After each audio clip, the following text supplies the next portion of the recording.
በያላችሁበት ሰላማችሁ ይብዛ። ሰሞኑን በሳውዲ አረቢያ 15 ዓመት ሙሉ ሆስፒታል ውስጥ በተገኘች እህታችን ህዝብ ግራ እየተጋባ ይገኛል። በጣም እየጨመረ ነው። አሁንም የኔና ያትባይዋ እየጨመረ ነው ህዝብ።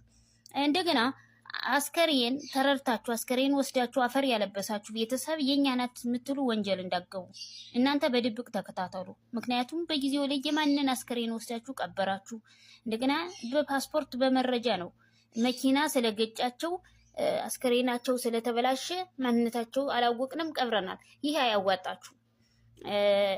ወንጀል ውስጥ በሃይማኖታችንም ወንጀል ትገባላችሁ።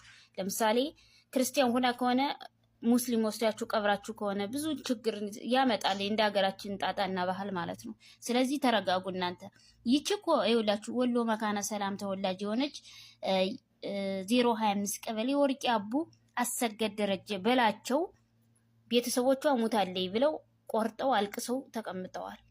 ወገናቸው ጋር እርማቸውን አውጥተዋል። ግን እሳ አስከሬኗን አላዩ፣ ቪዲዮ አላዩ አሉ። ወሬ ሞታለች ከጠለብ ቤት ስትጠፋ ለአንድ ዓመት አሰሪዎቿ ጋር ሰረይ ከዛ ሪያድ መኪና ገጭቷታል። አስከሬን አይታችኋል ሲባሉ መኪናው ተቃጥሏል ተብለው ነው የተረዱኝ ሰውዬ።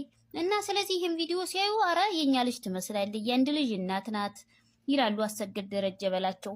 እና ቤተሰብ ሲያይ እንደገና የረሷትን ልጃቸው ግን አስታወሱ። አስቡት።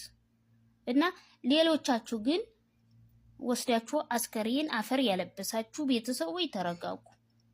እና ሁላችሁም የኛ ናት ያላችሁ በሙሉ ኢሞ ግሩፕ አስራችኋለሁ። ለምሳሌ አረጋሽ ሰይድ ንቅሳት አላት። እኔ የሰራውላት አፋልጉ ቪዲዮ ግን አስነስታ ነው አሉ ወደ ሳውዲ አረቢያ የገባች። እሷም ልትሆን ትችላለች ይላሉ። የጃማ የወሎ ጃማ ተወላጅ እናታችን ናት። እና ሁላችሁም የቤተሰባችሁ ምልክት አለ።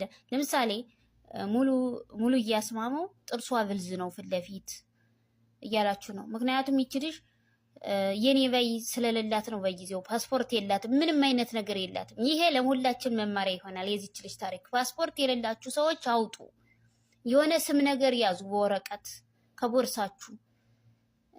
ሌላው እግዚአብሔር ይጠብቀን እንግዲህ። እና እያንዳንዳችሁ ሁላችሁንም ኢሞ ግሩፕ አስራችኋለሁ፣ ገብታችሁ ተወያዩ።